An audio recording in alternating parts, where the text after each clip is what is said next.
लोकसभा के चुनाव से पहले उन्होंने पूरे देश में संविधान की कॉपी लेकर के ये प्रचार किया था। यदि भारतीय जनता पार्टी की 400 सीट आ जाएंगी तो संविधान समाप्त हो जाएगा, आरक्षण समाप्त हो जाएगा। मैं इस बात का गवाह हूँ। जब मैं राज्यसभा में था तो प्रधानमंत्री श्री नरेंद्र मोदी जी ने एक चिट्ठी पढ़ी थी, मैं हाउस में मौजूद था।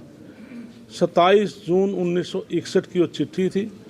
तत्कालीन प्रधानमंत्री पंडित जवाहरलाल नेहरू ने सभी मुख्यमंत्रियों को, प्रदेश देश के मुख्यमंत्रियों को चिट्ठी लिखी थी कि 1947 में देश आज़ाद हुआ, बाबा साहब ने आरक्षण दिया, अब लोग सामर्थ्य हो चुके हैं, क्यों ना इसको समाप्त कर दिया जाए।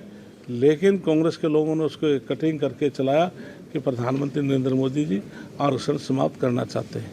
तो माननीय देश के प्रधानमंत्री नरेंद्र मोदी जी ने इस बात को कंट्राडिक्ट किया था कि जब तक नरेंद्र मोदी जी प्रधानमंत्री के पद पर बैठे हैं तो कोई संविधान के प्रति या आरक्षण के प्रति कोई भी कटौती नहीं होगी, इसी प्रकार से समान तरीके से जारी रहेगा।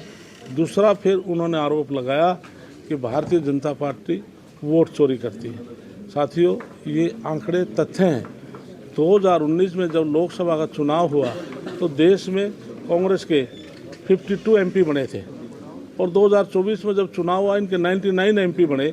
तो मैं कहता हूँ यदि भारतीय जनता पार्टी ने वोट चोरी की है तो 52 से 99 नहीं होनी चाहिए थी, 52 से घटनी चाहिए थी।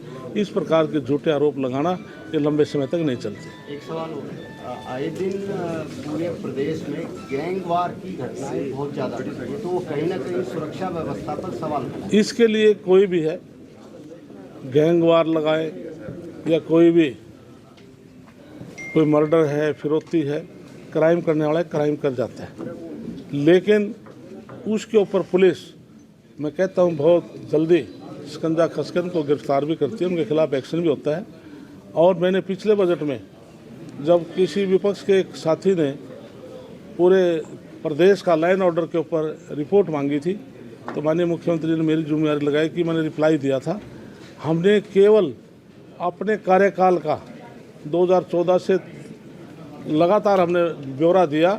हमने अपने कार्यकाल का 2014 से लेकर के अब तक टू डेट का हमने दिया, तो मैं कह सकता हूँ 2025-26 के अंदर किसी में 40%, किसी में 50% उसमें क्राइम रेट कम हुआ है, अलग अलग उसमें। तो इसलिए निश्चित तौर से सरकार आज क्राइम के प्रति निश्चित सीरियस रहती है कि प्रदेश में लाइन ऑर्डर मेंटेन रहे। लेकिन वो विदेशों में बैठे हैं जो इसके लिए आप खुद भी आप देखते हैं कि रोज चैनल पे देखते हैं, आप ही दिखाते हैं, तो सरकार बराबर विदेश से किसी को लेकर आना एक लंबा प्रोसेस होता, फिर भी सरकार इसमें लगी रहती है। धन्यवाद। विपक्ष तो कांग्रेस तो कह रही है कि 50 से 60 गैंग है जो सक्रिय गैंग है। वो लिस्ट उनके पास होगी, लेकिन हमारी पुलिस के पास पूरी लिस्ट है, पुलिस समय समय पर कार्रवाई करती रहती है। हमसे जुड़े रहने के लिए हमारे YouTube चैनल को सब्सक्राइब करें और नई वीडियो की नोटिफिकेशन के लिए बेल आइकॉन को दबाएं।